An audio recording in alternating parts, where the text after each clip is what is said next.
What's up, ladies and gentlemen? Welcome back to another episode of At Home with Mark. Today's season 9, lucky episode 13. So I thought, why not bring another Mark onto the show? This just does not happen that often. So we got Mark Turley from Summer School Electronics. So, dude, thank you so much for being here. Thank you for having me. I appreciate it. Thank you. Absolutely. I've been wanting to have you on for quite some time because I've been watching what's been going on from a distance via Instagram land.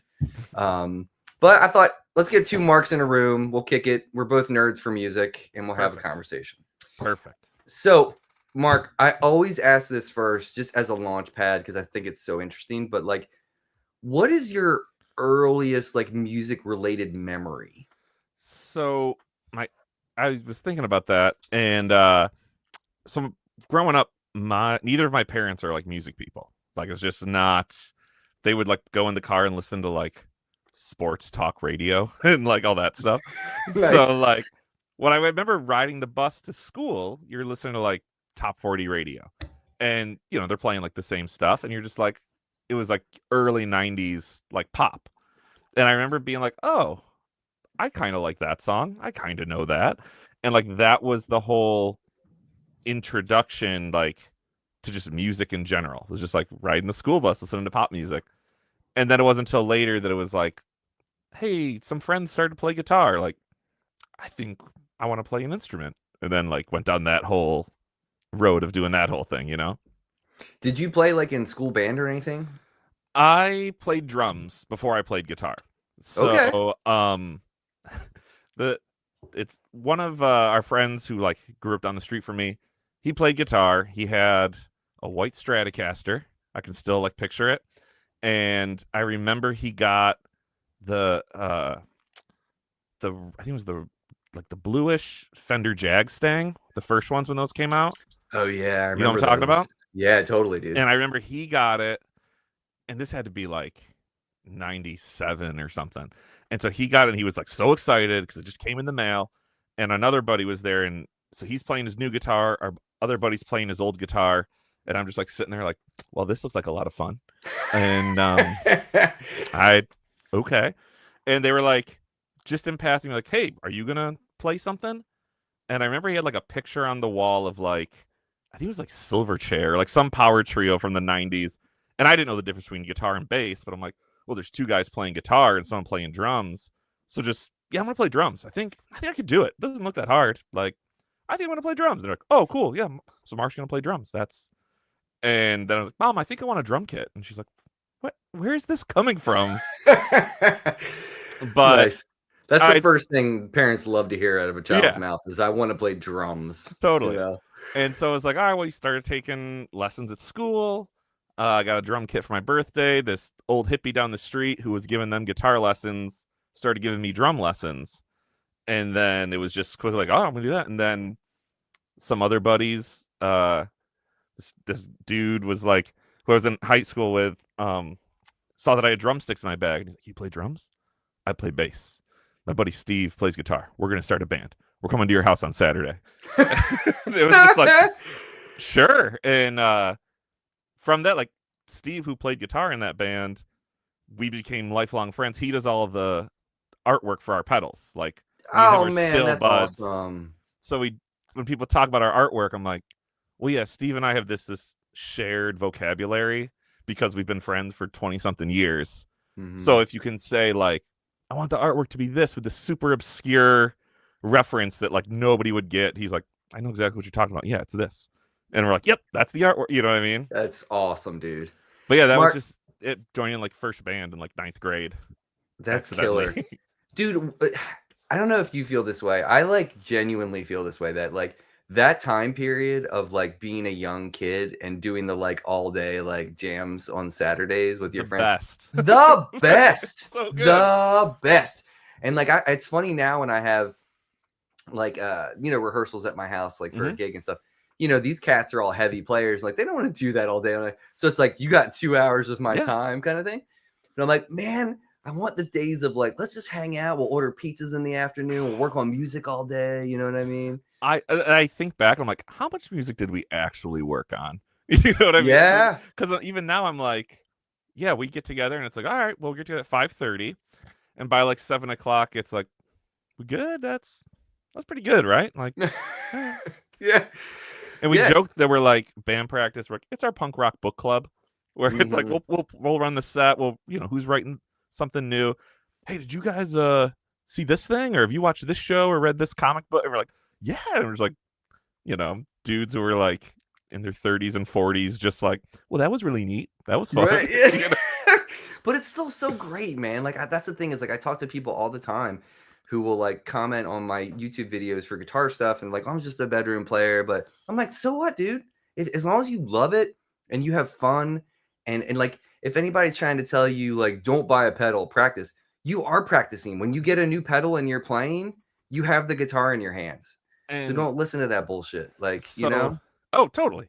And what's one of the coolest things is it's a whole long story, but we started a guitar club at the school that I work at. So oh, cool, man. yeah, Josh Scott, JHS, helped us out, and we got all these guitars donated. Oh, man. Like our local guitar center gave us a bunch of stands and like tuners. Diodario donated a bunch of. It was so cool. That's great. So our school is I'm from Syracuse, New York, so we're just outside the city. It's still like a city like setup, you know what I mean? But it's its own district. There's a high poverty rate. So a lot of these kids won't ever have a chance to do it. So I was like, hey, we got guitars. Show up on Tuesday and we'll just start jamming.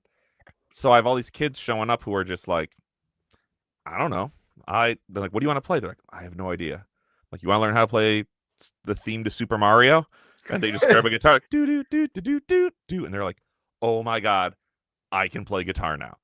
Yeah. And it leads to where like there's like 10 kids and they're all doing different stuff, so I'm bouncing around trying to teach 10 guitar lessons at once. And a kid will be like, hey, Mr. Turley, how do you play, what are the chords for like Wonderwall? And I'm like, oh, hey, this other kid, do you know how to do it? He's like, yeah. I'm like, you two go jam, go figure it out over there. Nice. And partially because I'm busy, but it's also no, like, that's a great way though to it like pairs socially. them up, and Yeah. they have to like learn how to teach the other one. And I'm like, that's jamming. That's what we used to do in the garage. Like, I know that advances in Pro Tools and technology, whatever, like, you can make a whole album being a bedroom player. You don't ever have to play with somebody else to be like, you play rhythm, I'll play lead. Like, you can loop it on any program, Mm-hmm. But there is something to like, oh, you're playing faster or cleaner or just better than me. I got up my game to like do that. And you're like, that's how we all get better. And there is that whole part. So I'm like, it's very inspiring to see like the next generation do that. And we actually just had our club today, because you do it on Tuesdays. Mm-hmm. And one of my buddies who I've been playing with for years, he started subbing at our school. So I'm like, come hang out for guitar club. Hang out.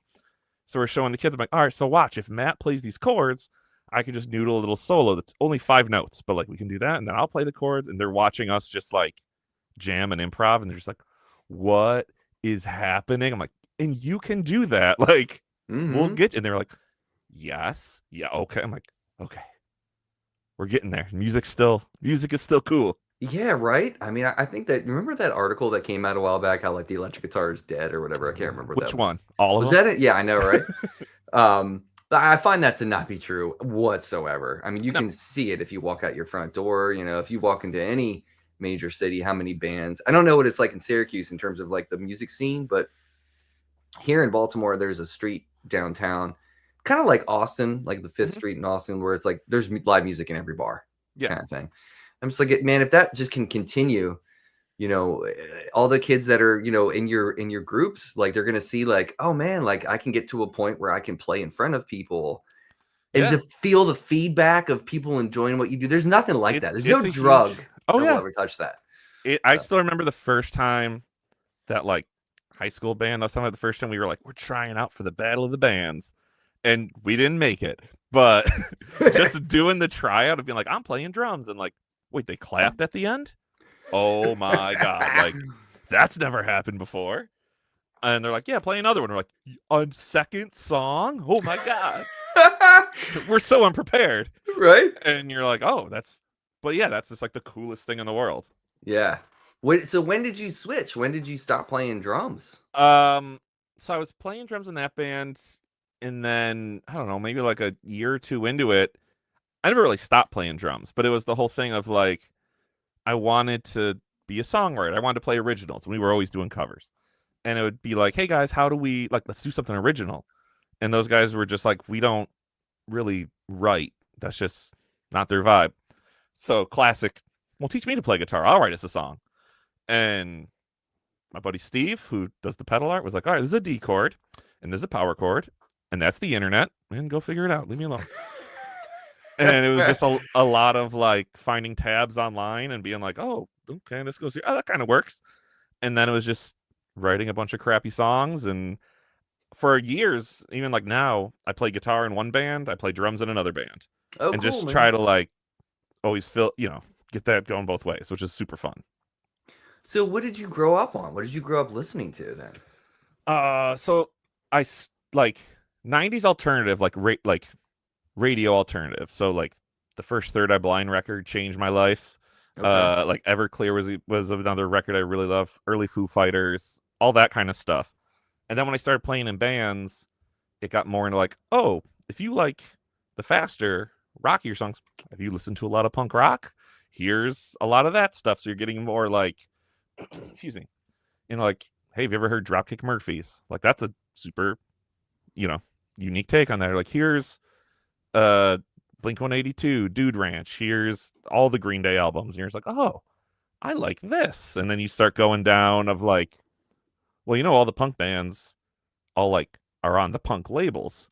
So if you can find like Fat Records or Epitaph or Drive Through Records or any of these things that you're really into, that's just like, here's the list of all the bands that you're going to love.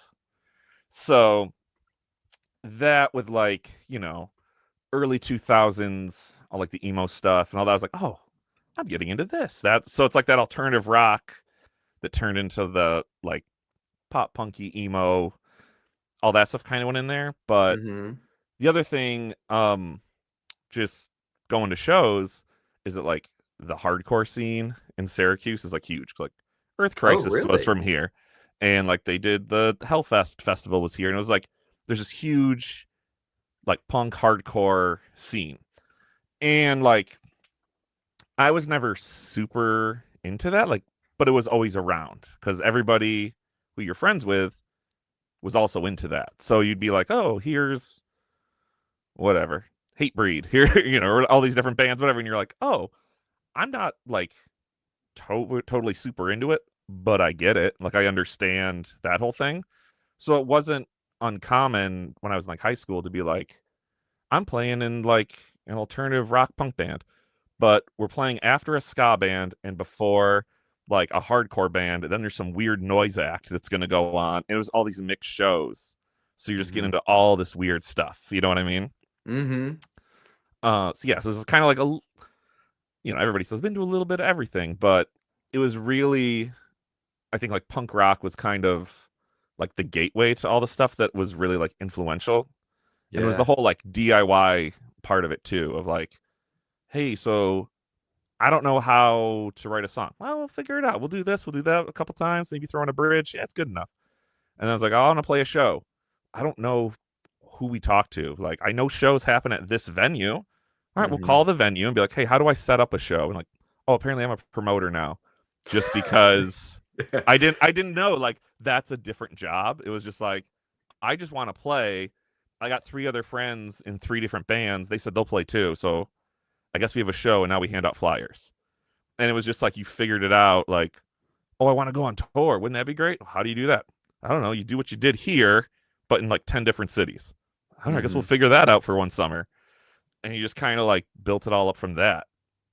Did you guys ever do like did you ever get on the road and play like Yeah. colleges and stuff like that? Okay. Well, we did. So after high school, I went to college. Still played in some bands through that whole thing. When we got out of there, I was playing in this band called the Andrea Doria, and we were like too weird for normal people, too normal for weird people. It was just like punk rock, but we like, let's throw in a measure of 5/4. Oh, cool. Let's like set of power chords. Let's do these weird augmented, diminished. Like, let's use that music theory I learned. And you're like, okay. So it was like its own thing. But when we were like, we want to go on tour, it was like, okay. I had some friends who would be in bands or who were in like all these like more established like punk rock bands, and they were like, oh, if you're playing Baltimore, you got to talk to Dave. Tell him Chris sent you. I'm like, all right, well, I'll try sending that email or call. And he might be like, oh, I can't do it, but you got to talk to Mike. Oh, can we talk to Mike? Mike's like, oh, I'm busy that night, but Phil might help. And it's just this Right. phone tree. And there were plenty of times you'd show up and it'd be like, hey, we're the band playing tonight. And they're like, there's no band tonight. I'm like, the fuck there isn't. Like, we just drove 6 hours and we're bringing those Marshall cabs in. So we're playing. Oh my God, dude. And like, it was just that, yeah, you're sleeping on floors. If you broke even, that's a total win. Yeah. And it would just be like, yeah, we're going to book like from Syracuse. We would go down to like Georgia and back and be like, all right, we're going to do that. And the van would blow up. And now we have a new problem to solve. And like, all right, go home. Let's try again. And then we did like, because we're in the Northeast, we could do a lot of weekends. So that was like a little more doable in that like within 5 hours, we could get to Boston, New York, Philly, like Pittsburgh. Like there's just a lot to get to around here, you know? Yeah. It's a good geographic spot for sure. Yeah, I mean, it's very cold and snowy and a lot of those drives are dangerous, but That's true. But I mean, you could get to places and it was really easy to not easy, but you could start to build a network in more populated areas. You know what I mean? And Okay. yeah, I was just doing that I mean, we still do that, even though now it's like I play the band I sing and play guitar for is called Bridge Under Fire.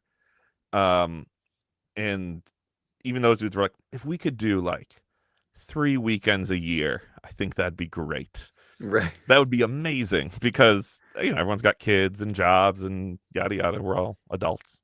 But that has to be a pretty good like. I've always heard all these stories about like upstate New York being like good music scenes. Like some of my favorite bands come from the Northeast. And it's just I don't know what it is, if it's something in the water, or if it's just that it's cold for a large period of time, so you're indoors working on your craft. I think that's part of it. Like we've always kind of talked to that, like where we are in upstate New York, you're not really like East Coast, quote unquote, in that you're not by the ocean. So but you still kind of have that vibe to it because you're close to all that, but you're kind of still Rust Belt a little bit. Like the Midwest kind of just pushes up to you as well. So you have those cold winters where if you're not into skiing, it's just dreary. You're like, let's go turn on a bunch of fuzz pedals and just play like a chug and E chord for a minute and be like, all right, I like that, Yeah, man. I mean, it seems to me that there are plenty of, like I was saying, like geographically speaking, you guys can get to different places and play shows when you're younger. Because like what era, like what time period was that when you guys were traveling? Was that early 2000s? Probably. I think we're trying to think. I graduated in 07, so I think our first attempt at it was in 08. So, okay. And we probably did that into the like early teens. I think 2012 was probably the last time we did like a big run, maybe like 12 or 13, somewhere in there. So like that little space when we were doing a lot, and just the band was active, and it was like people were able to get the time off of work. Like a lot of us were still sort of like fun-ployed a little bit. Like we had jobs, not careers, or we were like so early into the career that it was like, yeah, I could. What do you mean? I could show up on 2 hours sleep. This would be great. Yeah, man. Fine. That's how you do it, man. I mean, I think when I was touring, I was working at Einstein Bagels, and my boss was like okay with me bouncing for whatever amount of time. I worked at Guitar Center, and then I was a substitute teacher, so that was cool because like you had the summer free when you were subbing, but you also weren't getting paid if you weren't doing it. So it was like you really had to do a lot of balancing of your finances to make that all work out. Yeah. Well, let me ask you this, because you talked about now. I guess I'm a promoter. Like wearing all the hats in the band. Like if you are like helping book, if you're helping promote the shows, if you're the songwriter, all that stuff. At what point did you start understanding, like, because I'm gathering at some point you were the electronics guy and you started to understand things, so you had to fix things on the road, or how did that snowball? I mean, I'm still learning, I think, but like Mm-hmm. I was always the gear guy. So, hey, I have this guitar head and I have this cab. One says 8 ohms, one says 16. Can I plug them in? Like, no, don't do that. Like, I'll tell you not to. Flick that switch and now it's safe. It won't blow up. Or, hey, how come my pedal board's not working? I'm like, well, you're plugged into the output. Let me fix that for you. So, I've always been like the gear guy for that kind of thing. Um, and then as far as like the internals of everything, I didn't really know anything about electronics until COVID, when like 2020, when I Oh, was home. wow. I thought it was interesting, and I knew a lot about like tones and what would do what. If it's like, hey, you know what, man, you're using a tube screamer through a Blues Junior, and the front row is deaf. We're gonna need to change that. You're gonna need this speaker. You're gonna need this overdrive pedal. It's gonna be warmer, and that's really what you need. And you're like, oh, our band sounds good now. And you're like, well, yeah, because you have the right tools. Like, Right. you not everything's a hammer. So I was always doing that, but at that point in time, I was playing in a cover band. So we were playing 3-4 hour sets. And when you do that and things go wrong, we have a new set of problems. Like, you can't go be like, oh, I got to go get a new cable. This cable died. Well, it's 1:30 in the morning. So, and we're the only band playing tonight. So you have to figure that out. And we were playing, I think, like 70 shows a year. Like, we were playing a lot of this cover Wow. gig. And so you would start to learn how to fix very common problems. So if it's, oh, this cable died. Well, I have 7 extras over here. So now the show can go on. Or I had a Mm-hmm. gig where I had maybe like 10 pedals on my board. The power supply died. And I Oh, was like, wow. okay, so trying to just first diagnose what it was. I'm like, okay, that's wrong. Okay, so we're just gonna go guitar straight into the amp and crank the pre-gain and just ride the volume knob all night. Like, we don't have chorus, we don't have delay tonight. You're just gonna have to get through it because it's a long 3 hours. You got to figure that out. Mm-hmm. Um, my favorite was, so with our set, I would go for the last like 2 songs. I would go back and play drums, and our drummer would come up and sing.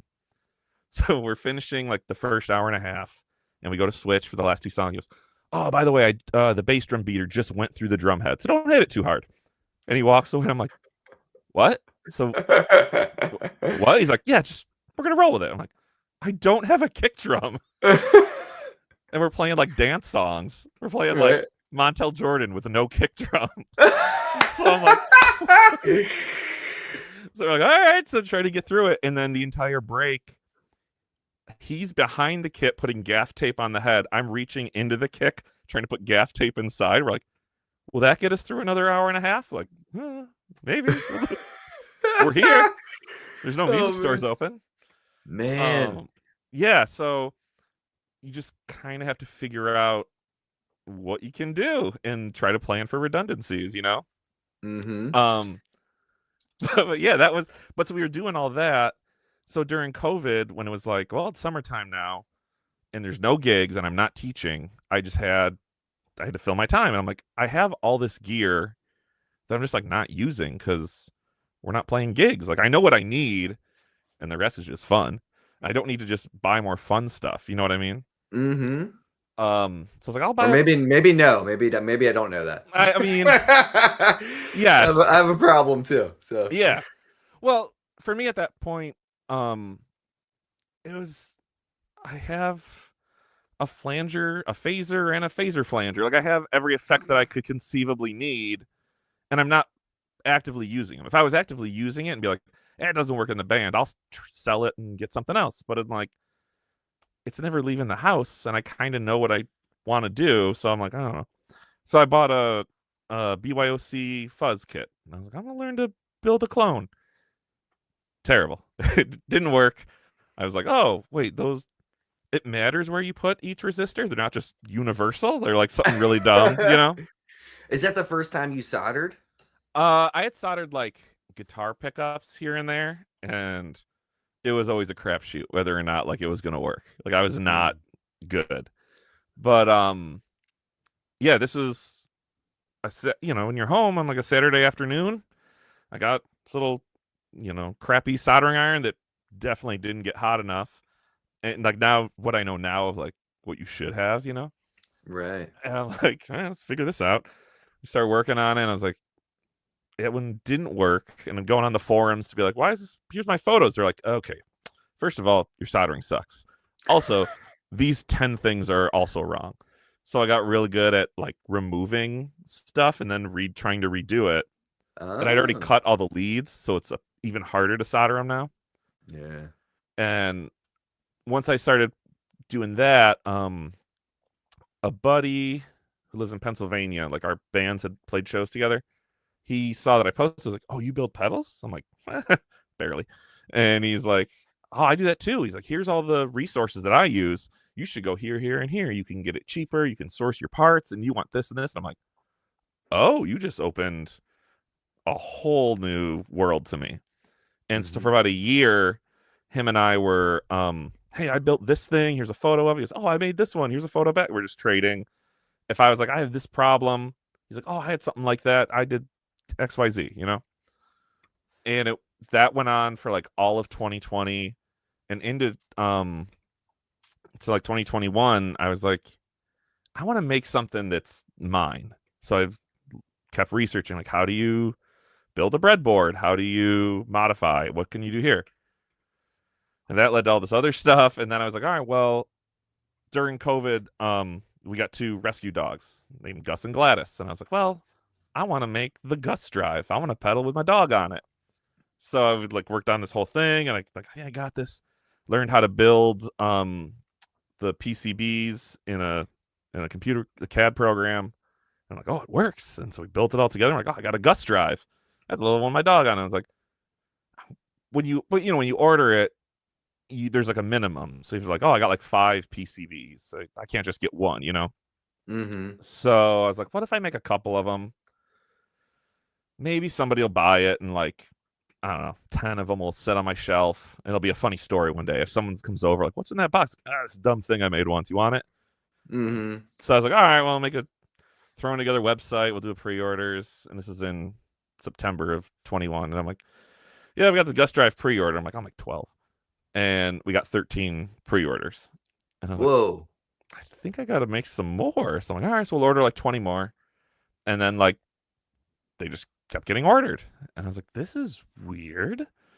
And the second one was like, oh, well, my dog Gus has a pedal. My dog Gladys needs a pedal. So we made a second one that's like a lower gain. And that was our Gladys. And I was like, this is just insane that like this hobby has turned this far.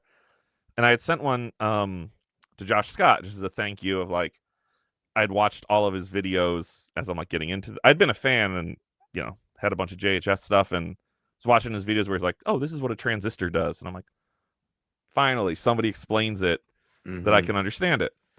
And I just want to know that my pedal is in that room somewhere. It might be it's like the doorstop. Maybe it's just like whatever. I just want to be like, I have something in that room. This is a fanboy. Totally.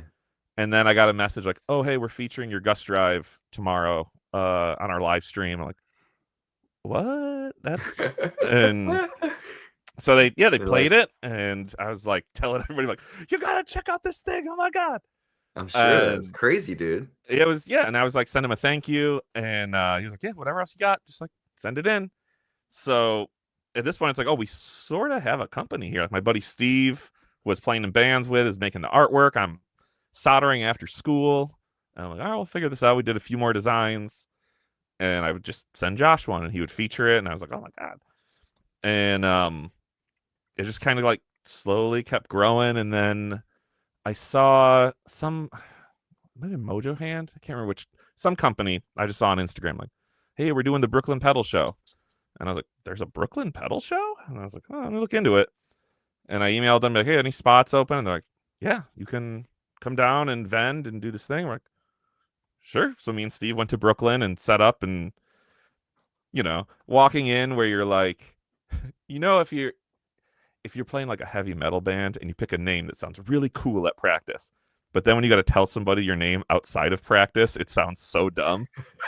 You know what I'm talking about? Yeah, 100%, 100%. So I'm walking in with this big box and the pedal board on my arm, whatever, and I see the organizer, and I'm like, yeah, I'm like, hey, I'm Mark. And he's like, what? He's like, what company? Where are you going? I'm like, Summer School Electronics. And he's like, oh yeah, you're over there next to like Empress and Red Panda. And I'm like, oh, those are like real companies. I'm like, but I just totally had a flashback to like, oh, you're in a band? What's your band called? It's like, I'd rather not say. It's pretty cheesy and dumb. You know I don't think it's dumb. I think it's cool, man. Yeah, but you know, when you're living in your own head, though, you know what I mean. You're like, what's it called? It's this still. It just brought back all those like childhood feelings. Like, it's called this. You know what I mean? Right. Yeah. Well, I mean, so what happened? So when you went in? Yes, we just went in, and like everybody was super cool. Like the Death by Audio guys were there. They were super nice to us. Heather Brown was super nice. People from Empress were super cool. It was great. So we sell some pedals, we make some contacts. We're like, this is wild. And I was like, that was a fun little weekend trip that I can write off as a business expense. Sure. Mm-hmm. And then the organizer got at me like a month later, was like, what are you doing for NAMM? And I was like, reading about it on the internet, like what? Watching videos from your guitar. Yeah, what am I gonna do? He's like, oh, well, we have a booth and we're bringing a bunch of builders. You can all share a booth together, and it's much cheaper than if you were to do it your own. And I was like, this is crazy, because being a gear dork, I remember getting like the Musician's Friend catalog, like new from NAMM, and I was like, what is all this? Mm-hmm. And then I was like, I'll never get to go, like whatever. And my wife, I was like, I think we got this opportunity. And she's like, yeah, we're going to go. Like, you only live once. Go for it. So I put in a bunch of personal days at school, and we flew out to do it.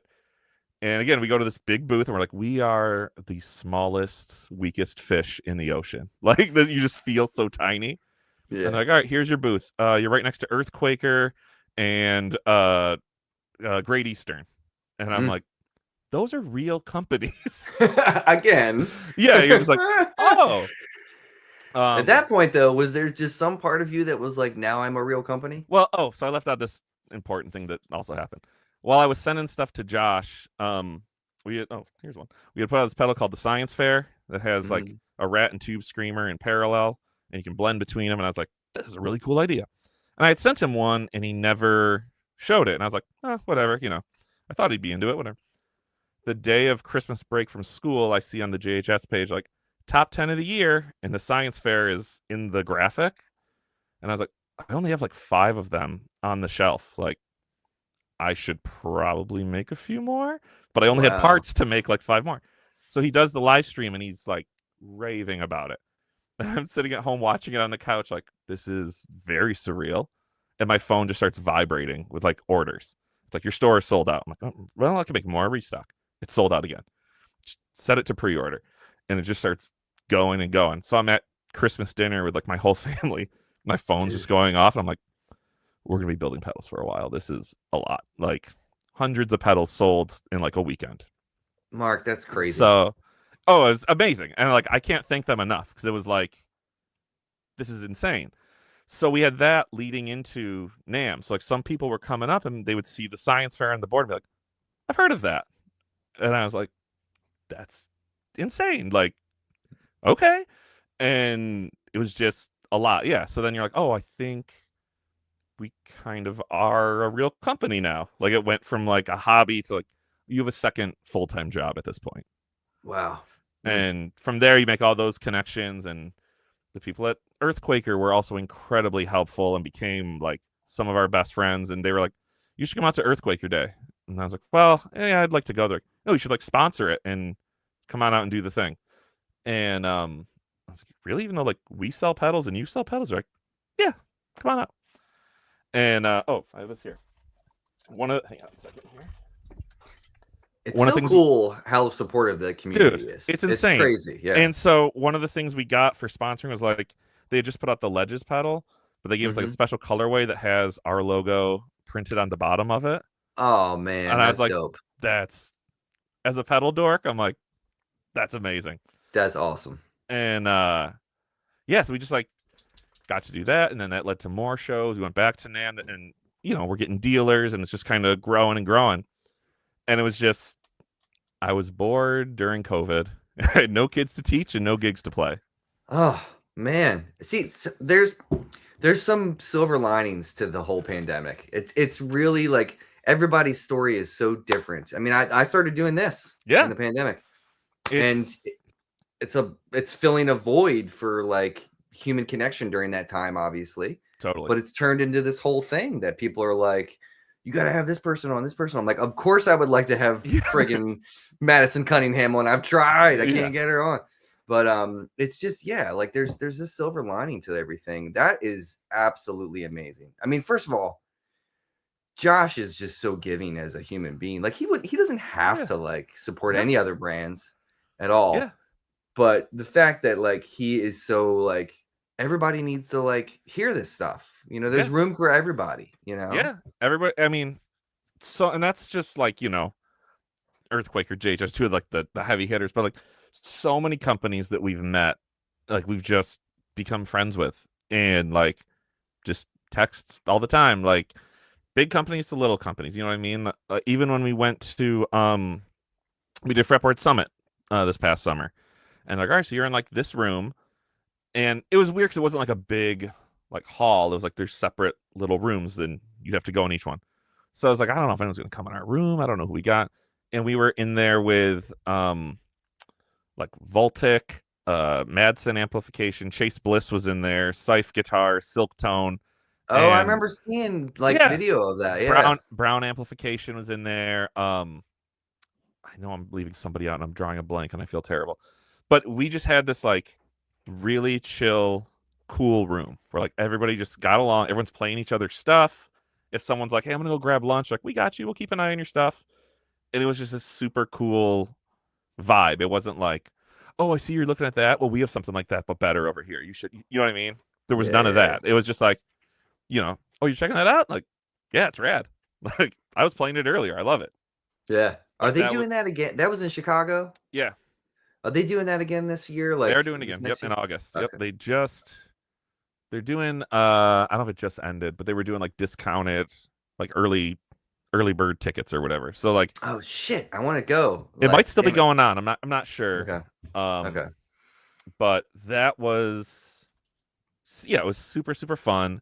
I don't have it up here, but Josh was hosting a thing called the Science Fair, which I was like, I feel like you're kind of ripping on me. But what he said was like, builders are all going to make a one-off thing that's totally ridiculous, totally impractical, and you have to go and you present. So when I talked to him about it, I was like, so just like insane? He's like, yeah, just like a little kid science fair. What's the craziest thing you want to do? I'm like, all right. So I took a pedal that's like, the size of your shoe and put 5 little switches. So depending how much further your foot goes up, you could turn on 1, 2, 3, 4, all 5 switches.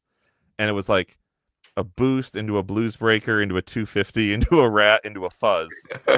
And all you could control is the volume. So if you're like, I want a little gain, you just put your toe on it. If you're like, I want doom metal, you just stomp on all 5 and they all lit up.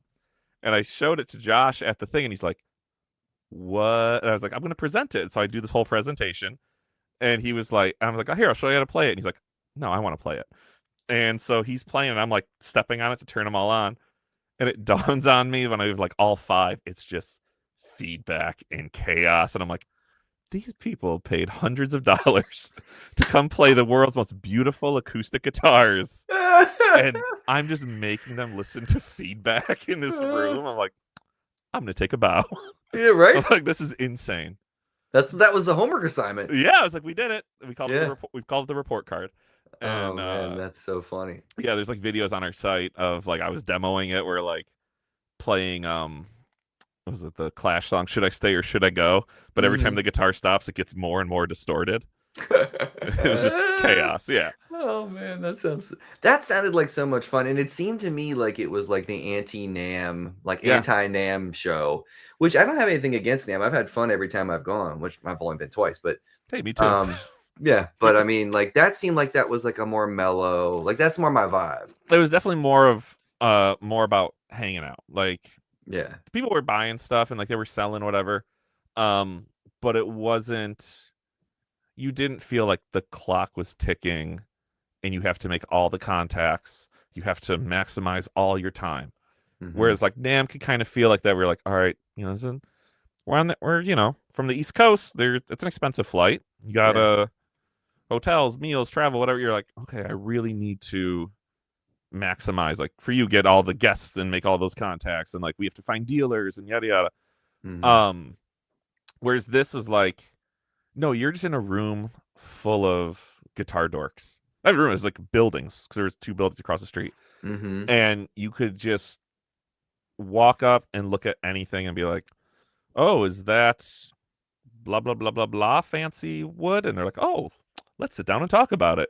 And Right. then you're just nerding out with people about the craziest stuff. I love that. And yeah, and yeah, at one point it was I can't remember, it was Rhett and somebody else was, I forget who else it was like in a room and they're just like just jamming on these amps and pedals and like everyone's phones are out and it's just like, oh yeah, that's happening. Yeah. And people just catching up with everybody and you're like, oh, this is a really cool thing.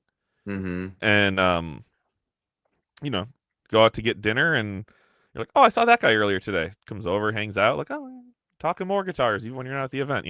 Yeah, dude. That's awesome. I mean, that's how this community is. It's just like everybody's kind of passionate about guitar and about noise. It is, And, yeah. and everybody seems like pretty cool. I mean, like there's not a lot of shade in this world, It's being funny thrown. because like, I mean, I feel like this is with, in my experience, musicians in general. If you have people who are petty and jealous and whatever, Mm-hmm.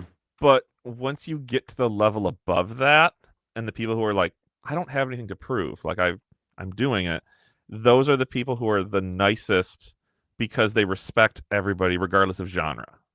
Yeah. And like, I remember like years and years ago, uh, I worked at our local guitar center. This is like, you know, 2008 or something. And I just remember thinking it was weird. Like, I'm from the like punk rock DIY kind of thing that I'm doing, and there are dudes who are in like metal bands, and then there's a dude who's in a jam band, and they are the best friends because they're Hmm. like, I played this gig, and like this horrible thing happened. He's like, dude, I did this other thing, and it was like, your two worlds should never Coexist. mix, Yeah. but we're all musicians. We're all on Hmm. some level doing the same thing. And it's like, oh, yeah, that's why you guys get along. And I think that in the gear world is the same thing. Like, we all, nobody's here to be like, I'm going to make $1 million and like screw over the customer and do it. No, we're all making stuff that we're like, I hear this weird sound in my head and I think I know how to make it. And I Yeah. think we could figure it out. I think other people might want it too. And you're like, yeah, that's what it's all about. Because writing a song, playing your own song, I think is the coolest thing in the world. Agree. What I think is tied with that is when you can make something that inspires somebody else to make their song. Like you gave them the tool to create something that didn't exist. You know what I mean? Hmm. That Dude, is like equally cool. I 100% can identify with that. Like, I found. Do you ever like go into like a hard drive and you're like, what's all this music? Like, there's all these Yeah, demos. So I was going through like my hard drive on my computer and I was like, what is this song? Like, I had like an iTunes library that I had like put on a hard drive, sure. and I was like, oh, this is pretty cool. Like, why have I not been playing this song? And so I worked it back up and we played it for the first time in like 20 years. Like, that's how Hmm. old it is. Yeah, This past weekend. And it was I mean, I'm in a jam band. It was like a 9-minute like jazz odyssey type thing, but it was yeah, so fun.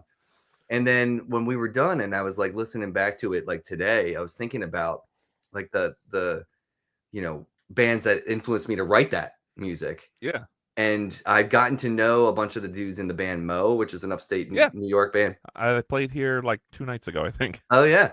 And I sent it to Jim because I've gotten really close with him. And I was like, dude, check this out. How many licks did I steal from Chuck? Yeah. Like, you know what I mean? And Yeah. he's like, dude, this sounds awesome. And he was like, thanks for sharing. I was like, no, thank you for making me get to this point. Do you know what I mean? It's so weird and so cool. Like, this is other weird thing. So when I was like 14 and just getting into music, I'm like, I want to be in a band. I don't really know how to do it. I kind of play drums. I want to be in a band. There was a local band that like my cousin was friends with. They were all like a year or two older than me, but I remember they put out a CD, and I was like, this is like 98, 99.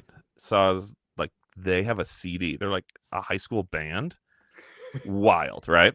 Yeah. Instantly, I'm like, that is the goal. I have to be in a band. We have to make an album, and we have to have a CD with our name on it. That has to be the thing. Fast forward, 20-some years. Those guys are incredibly close friends of mine. I play in a band with the singer from the band, and they're still a band. Like, they took a little break in college, but they got back together. So they joke that they're like, we've been a band for 25 years. Like, our high school band never broke up.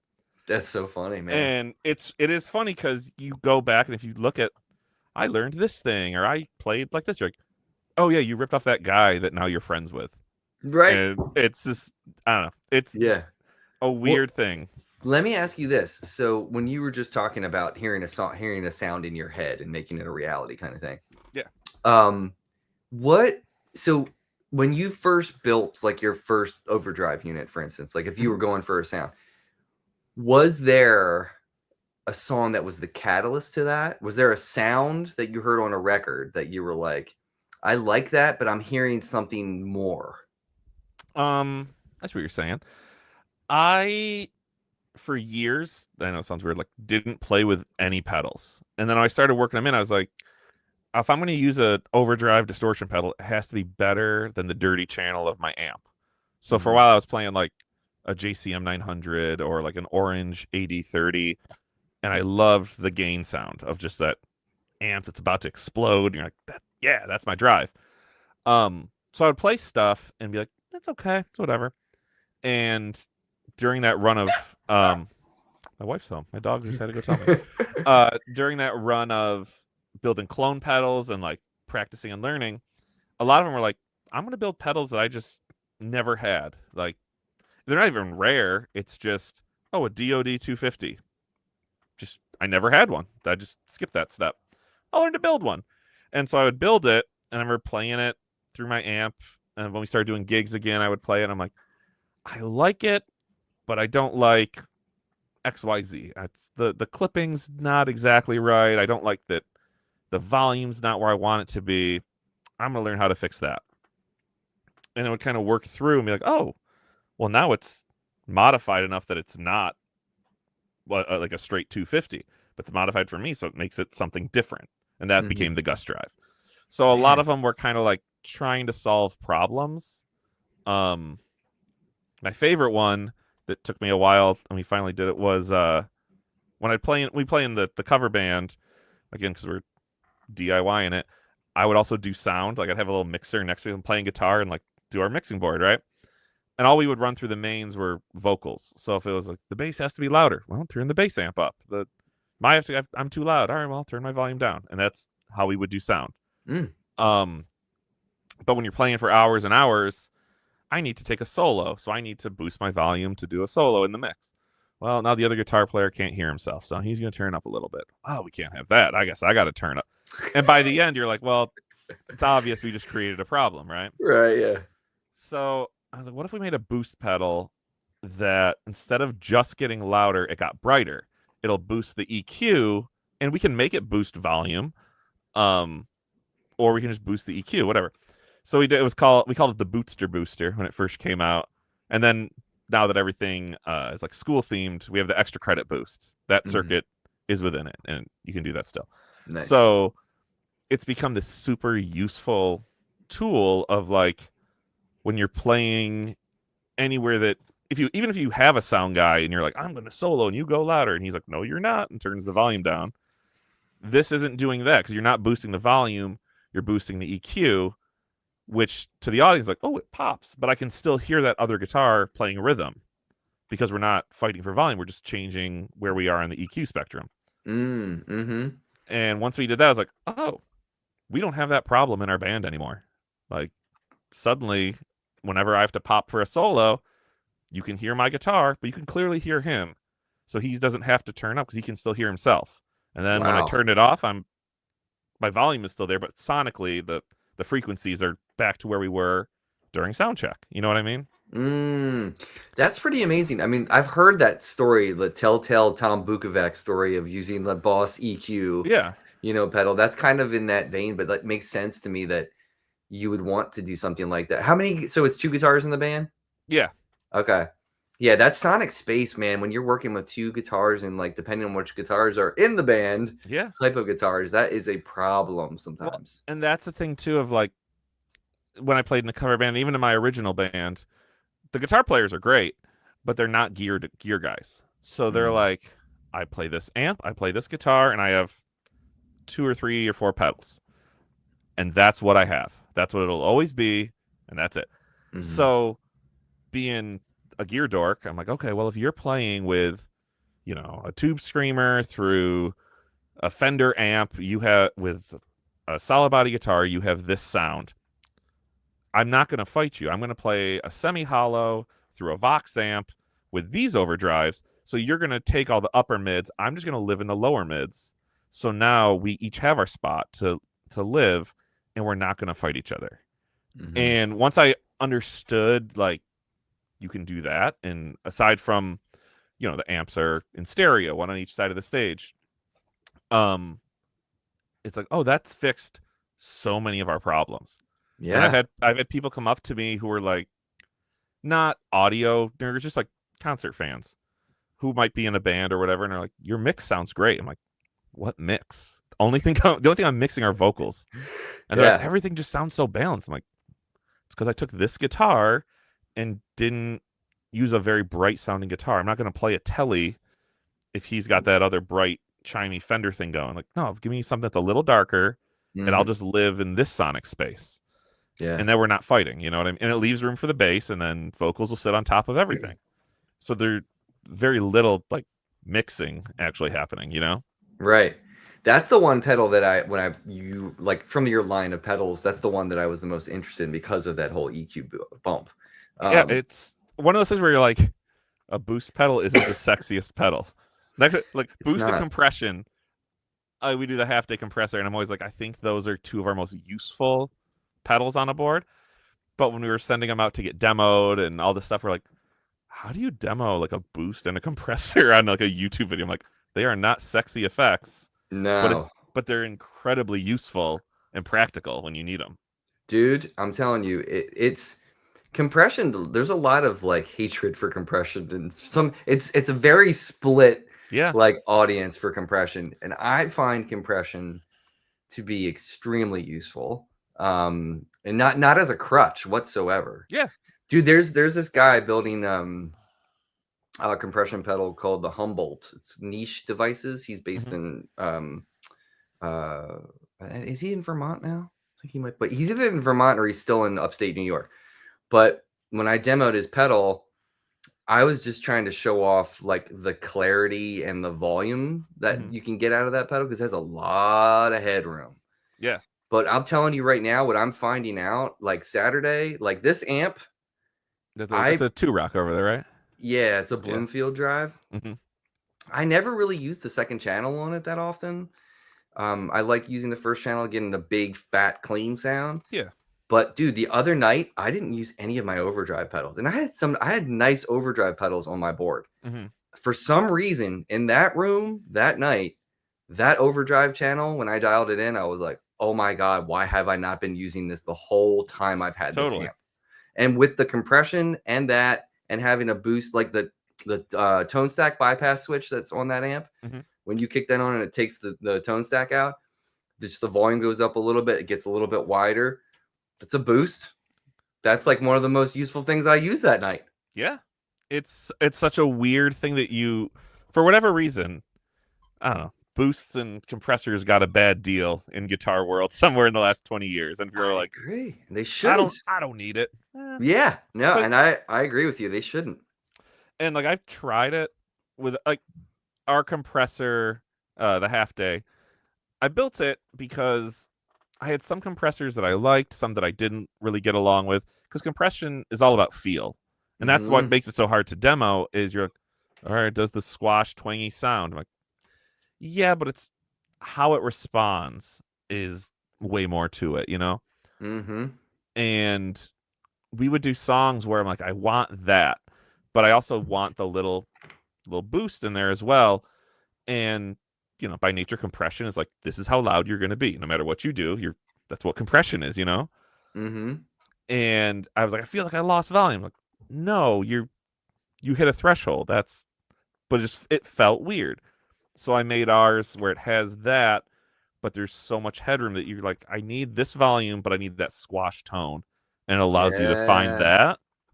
And that's why I was like, oh, I like this now. And it took me forever to find it because I just couldn't find one that agreed with me. I was like, Mm-hmm. the like MXR Ross Dynacomp style. I was like, that's the closest. So I used that as my jumping off point, and then tinkered and found something like this is what I like. This is cool. Yeah. Did you get that Ross JHS compressor when they released that? I didn't. I've played Ross compressors before, Yeah. and it was just like I have mine. Yeah, it's gross. It's great. Yeah, I mean, I find it's great, and I use it a lot on acoustic gigs too. Like they're it great. sounds Yeah, great on an acoustic guitar, man. I I mean that's the other part for compression that people don't think of. Like if you're finger picking when you're playing, my finger picking is not super great. You put that, you're like his finger picking's okay. You're like, yeah, very smooth. Pay no Yeah, attention to those pedals on the floor. Don't worry about that. right. But yeah, it makes that just sound way cleaner. Yeah, I love compression. I'm not gonna lie about that. I love it. Well, let me ask you before we do the lightning round because we're running out of time. So I'm gathering. So as this is a second hustle for you, this is a second job, and it's probably becoming quite a big job for you now. Definitely is. Um, is there anything fun coming soon? Like anything that can be talked about, or is there any hints of new stuff coming from you guys? So right now we are doing a giveaway for our boost pedal that I just talked about, the extra credit. If you go to our Instagram page, it's one of our more recent posts. You'll see it says giveaway. Like it, tag two friends, you could win a boost pedal. The week of Black Friday, we're gonna do some sales, but we're also releasing some new merch. We have some new shirt designs and a hoodie and some cool stuff Black Friday, and we have a limited pedal that we're gonna announce the week of Black Friday. I can't announce it just yet, but it Okay, will be cool. dropping on Black Friday. It's super cool, and so we'll have Nice. those come out. Kind of limited because there's part shortages and all that kind of stuff. But we have that, and then heading into next year, I have like our next 4 pedals all like prototyped out that I'm just kind of seeing if there's any last minute things. We're waiting on artwork, but we're gonna have a lot of stuff out in 2025. So Dang. How long in development did that take for 4 pedals? Were you working on them all at the same time or? yeah, it'd be one of them I've literally been working on for a year, and I've want to murder it, but I just got it right. I just got it right this past weekend, and I'm like, this is great. Let's order one more prototype run with the final changes, and we should be cool. One of them, I figured it out like a beginning of the year, but how we do like our delay is called the snow day delay. You can't release that in August. You have to wait till wintertime to, you know what I mean? Because it's tied into the Right. season. Hmm. We had one that has a seasonal name to it that I was like, there's no way I can get that out in time. I'm gonna have to wait for next year to release it. Oh, It yeah, was yeah, such yeah. a good pun, and I'm like, I gotta wait a whole year to release it because of the name. That's Um, dedication, man. oh my god, I was so mad because like this would be so good, but there's no way I can make like 100 of them in 2 weeks. Oh, Um, man. so yeah, so they're all kind of out, and then I usually have like 2 or 3 breadboards going at a time where I'm just like, I'm mad at this one and it's not working. I'm gonna take a break. I'll play with this for a while, and then once it's you go back to it with fresh eyes and ears, and you're like, oh, that shouldn't Yeah. go there. Oh, well, that was a breakthrough. It's like playing Legend of Zelda. Yeah. Sometimes you have to step away when you're pissed off at Ocarina of Time, and then you come back and everything makes sense. Well, and that's Yeah. the thing. Being a teacher, I teach math support. So sometimes I'm teaching like third graders fractions. I'm like, you do this, you find your common denominator, and oh my god, I just figured out what capacitor I need. And the kids are just like, Mr. Turley, what are you talking about? Like, just give me a second. I got to make this note to myself for later. It's great. Yeah, the whole like shower principle thing where you're like, Yeah, I'm working on this thing that I've done a million times, and you're like, oh, of course, it should be this other configuration that's going to solve my problem, you know? Songwriting. A lot of stuff happens like that with songwriting too. Like Yeah. you could be doing the most mundane thing like driving, and then Yeah. the lyric and the melody comes, you know? Yeah, it's the same thing with this. So it's just a funny, weird world. Yeah. Well, it's awesome. You're doing really cool stuff. I have to put this up here. Joe said, sorry to admit this, but I went to summer school in 4th or 5th or 5th grade. You don't have to be sorry, man. Listen. Right? I taught summer school a couple times. I get it. My joke was, I'll build pedals only in the summer. This will be my summer school. Right. But then it's like, no, you have orders all year. Like, it got out of control. That's awesome, Mark. I mean, I'm so happy for you, man. The way that worked out is just, that's a great story. It's just, it makes my heart warm. All right, Mark, let's do the lightning round get down because I don't want to hold you up. All right. So what I'm going to do is I'm going to ask you 10 questions. It's like a this or that thing. And if you want to explain your answers, feel free. I like explanations. You do not have to. You can just burn right through it if you want. See what we can do. The first one is always the same. Lennon or McCartney? I'm going to go McCartney. Okay. Twix or Kit Kat? Twix. Indiana Jones or Han Solo? Oh, come on, man. Sorry. I got to go Han Solo. Okay. Marvel or DC? Marvel. High headroom pedal platform or amp breakup? Ooh, depends on what I'm doing. I'll go amp breakup, I guess, for the music I play. Okay. Spend the night in a haunted house or spend the night in a graveyard? I'll take graveyard, I guess. Okay. Feels like camping. Yeah. Thin line telly or standard telly? I'll do standard telly. Okay. Regular or sweet potato fries? Ooh, if sweet potato is an option, I'll try some sweet potatoes. Okay. Rosewood or maple neck? Lately, it's been rosewood. Okay. And then here's the last one. Sometimes this is the hardest. Sometimes it's the easiest. We'll see what you do. If you could take one album and erase it from your memory, so like you've never heard it before, just so you can go back and experience it for the first time again. I see what you're saying. What record would that be? Like Sunshine of the Spotless Mind. Yeah, and then you get to go relive it again and like, yeah. Oh, let's say Dark Side of the Moon. Oh, okay. Dude, Dark Side is winning. It's so good. It was either that or like either Weezer Blue Album or Pinkerton. Those were close seconds. Those are great. Those are good too. I feel as a full album experience, yeah, I think Dark Side. Can you remember where you were the first time you heard that record? Oh, we were doing the Wizard of Oz thing in like junior high. Yep, that makes sense. Yeah, like, oh my God, this is a neat thing, huh? And you're like, yeah. So I think that's, yeah. Yeah. David Gilmour was just on Jimmy Fallon. Did you see that? And yeah, Jimmy said something to him about it. Yeah, he's like, yeah, we just all sat there, we're like, it's pretty good. Yeah, totally. All right, well, let me pop this up here. So BV, thank you for moderating the chat. Everybody, please go check out Summer School Electronics. Here's the website if you are listening on Apple Podcasts or Spotify, summerschoolelectronics.com.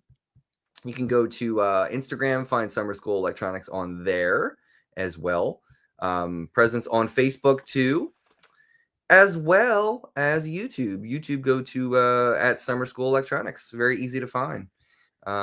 Anything else, Mark? Anything else you want to drop on the people here? I appreciate everybody who, follows us and picks up a pedal and tells their friends and, just supports what we're doing. Because, like I said, it's gotten out of control in the best way. Like, I love it. Sometimes I sleep, but like very rarely. So, well, maybe at some point, you'll be able to get more sleep, and because you won't have two jobs. Maybe this will turn into something that is just crazy, and you can dive right in, man. Who Well, knows? see, I do have some of my guitar club kids are like, so can I get a job? And I'm like, well, you have half an 8th grade education, so You're not a solder. let's stick Yeah. with it a little bit. Oh man, that's so great. Oh, really quick before we head out. So Joe's asking, so what different compressors do you make? So tell him what you got going on. The only compressor that we make right now is the half day compressor, which is a Ross style. Has an input capacitance selector for guitar or bass. So if you switch it to bass, it lets in a little bit more low end. So you could use it for both. And then it has a tilt EQ, which is basically a high pass, low pass together. So it doesn't add anything to your EQ, but depending how you're using it, so you got that twang. Sometimes it's a little too much. You could roll off some of the highs or some of the low end, depending what you're doing. And it has a boost in it to get that squash tone louder. The biggest feedback we've gotten on it is that people love it with humbuckers, which I know most compressors, when you run humbuckers through it, just kind of turns to mush. Whereas this, because you can roll off some of the low end, it just works as like a preamp, and it's That's great. awesome. So if you haven't tried it, you should totally try it. Especially with humbuckers, it's great. Nice, dude. That's awesome. Well, Mark, dude, thank you so much for doing Thank you. this. It's so Glad we great could to get meet together you. and do this. Yeah, absolutely. Everybody go check them out. Summer School Electronics. Again, take care of yourself, take care of each other, and we'll see you next time.